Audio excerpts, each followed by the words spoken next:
Mesdames et messieurs, bonjour et bienvenue dans le Focus Éco. L'économie marocaine a enregistré une progression de 3,8% en 2024, 1% de plus que l'année dernière selon les derniers comptes nationaux publiés par le Haut Commissariat au Plan. Des chiffres qui mettent en évidence une dynamique plus soutenue dans les activités non agricoles qui ont compensé le repli marqué du secteur agricole. La demande intérieure, elle a augmenté de 5,8% en 2024. L'épargne nationale a atteint 28,9% du PIB.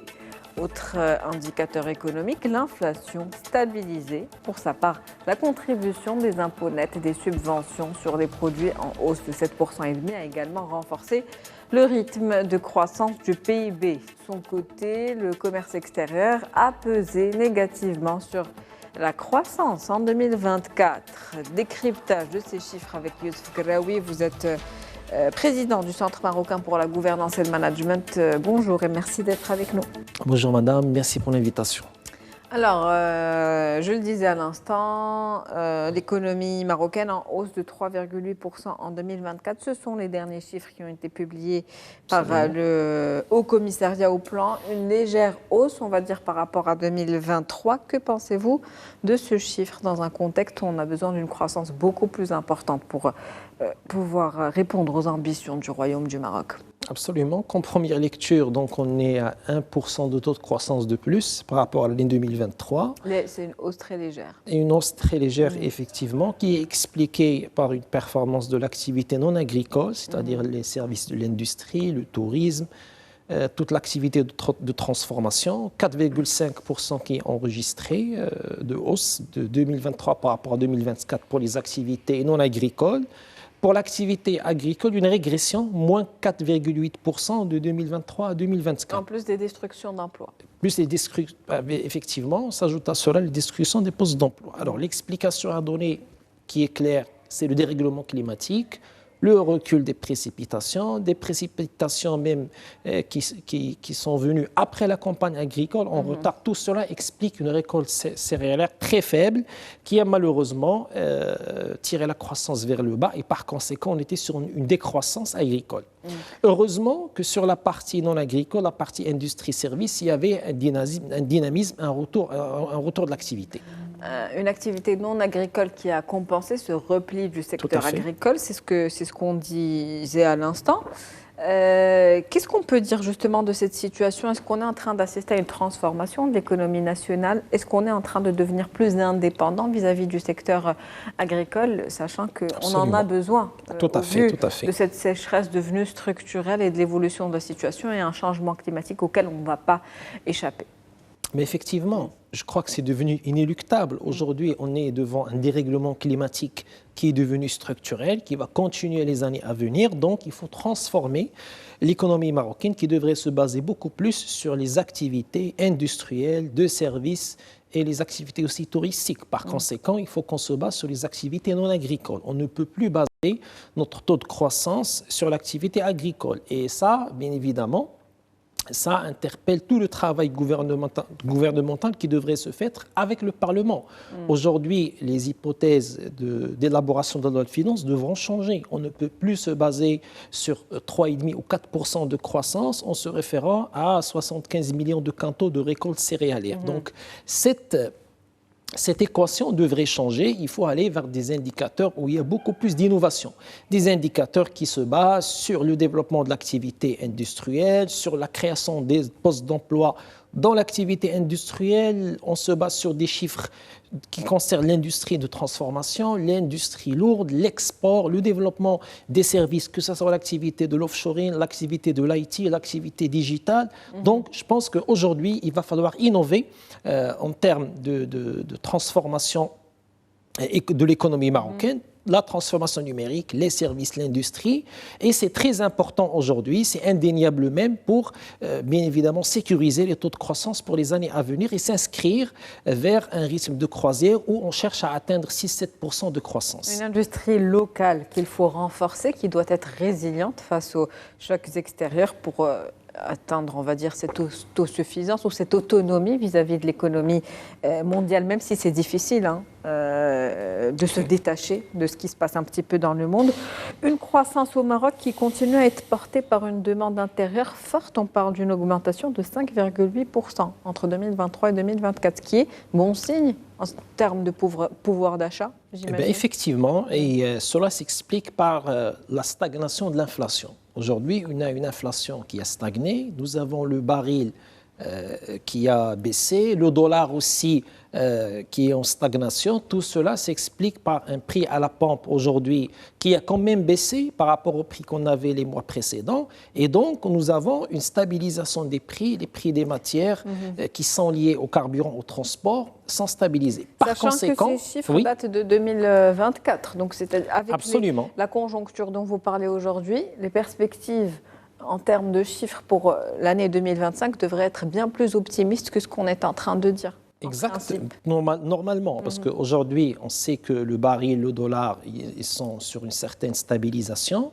On espère que ça va continuer. Si ça va continuer, cela va renforcer l'épargne. Donc l'épargne, normalement, devrait augmenter de 2 ou 3%. Il devrait faire plus de progrès, ce qui va un petit peu pousser les ménages à en même temps dépenser, en même temps à faire des placements, épargner de l'argent. Mais s'il y aurait une tendance des prix à la hausse, donc si on va constater qu'on sera encore une fois sur une inflation, parce qu'aujourd'hui, vous l'avez dit, rien n'est garanti, donc nous vivons une géopolitique, une géoéconomie qui varie, qui change, les tensions entre la Russie et l'Ukraine, ce qui se passe dans le Moyen-Orient, les déclarations des États-Unis, la guerre économique et commerciale entre la Chine et l'Amérique, tout cela, bien évidemment, il impacte directement, indirectement l'activité économique marocaine qui reste liée, bien évidemment, aux activités d'exportation, à l'importation, à la demande extérieure. Tout cela, c'est des déterminants qui vont déterminer la croissance au Maroc, le taux d'inflation et qui, bien évidemment,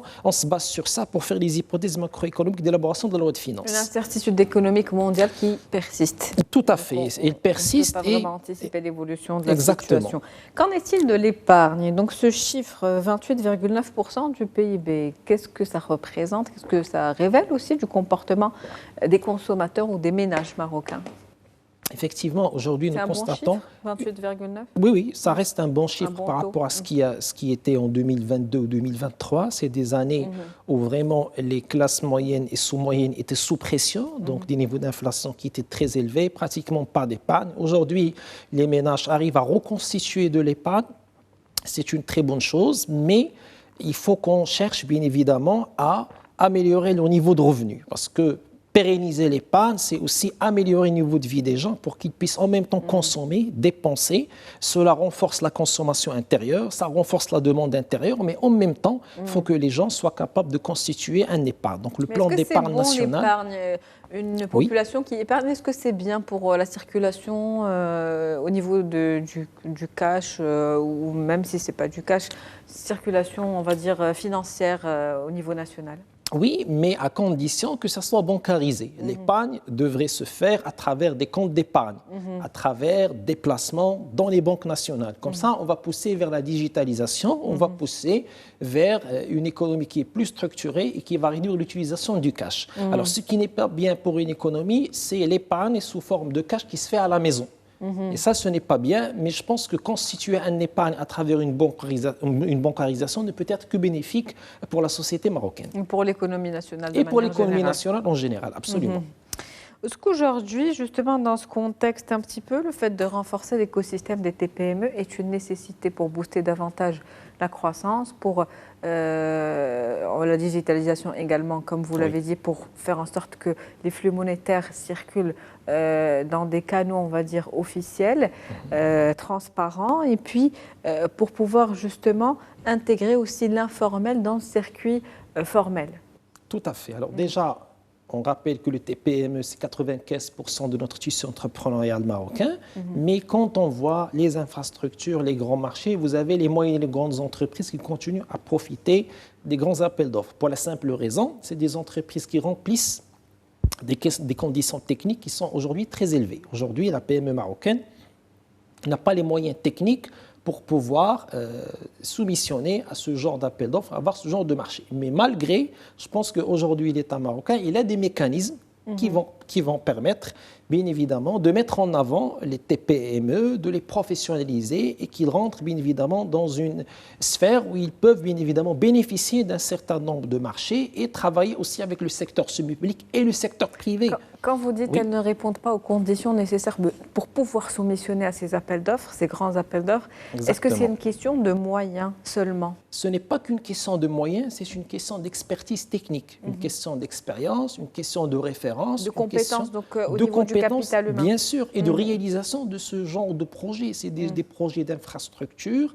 c'est des projets qui demandent une certaine expertise technique, une certaine expérience. Et dans le cahier de charges, ces petites et moyennes entreprises aujourd'hui n'ont pas, bien évidemment, cette expertise pour remplir cette condition sine qua non. Mais par conséquent, il faut qu'il y ait une dérogation, même réglementaire, qui va permettre à un certain nombre de PME d'accéder à ce genre d'activité, pas que pour les marchés publics, mais aussi pour le secteur privé et le secteur semi-public aussi, qui réalise des projets qui sont très importants sur le plan économique. Mieux que ça, le tissu entrepreneurial marocain aujourd'hui devrait participer à tous les secteurs, à la création de la richesse. Il faut qu'on crée des TPME, des start-up dans le secteur de l'agriculture, dans le secteur de l'industrie de la transformation, encourager beaucoup plus dans le secteur des services, c'est important parce que si on veut tirer notre taux de croissance à 6-7%, on ne peut pas se baser que sur les moyennes grandes entreprises aujourd'hui qui ont atteint un certain niveau de maturité et qui ne peuvent pas générer de la croissance. Comme vous savez, la TPME, la start-up, c'est une entreprise à très fort potentiel de croissance. C'est une entreprise qui peut employer, qui peut recruter et qui peut même tripler, quadrupler son chiffre d'affaires. Il faut lui donner donc la les moyens. spécialisation de ces entreprises et des compétences dans ces entreprises, justement. Tout à fait, il faut les accompagner, il faut leur donner leur chance pour qu'ils puissent se développer, quitte à créer dans les régions des zones où on va leur permettre une implémentation, un carnet de commandes, un portefeuille précis, le développement de leur activité pour qu'ils puissent générer plus de chiffre d'affaires et cela va se consolider au niveau de la valeur ajoutée nationale pour réaliser un PIB qui est plus important et par conséquent s'inscrire dans des taux de croissance qui sont plus importants. Merci à vous pour ce décryptage, Monsieur Youssef Gerraoui. Je rappelle que vous êtes président du Centre marocain pour la gouvernance et le management. C'était un plaisir de vous avoir avec nous. Merci pour l'invitation. C'est la fin du Focus Eco pour aujourd'hui. On se retrouve demain avec un nouvel invité, nouveau sujet. Très bonne journée.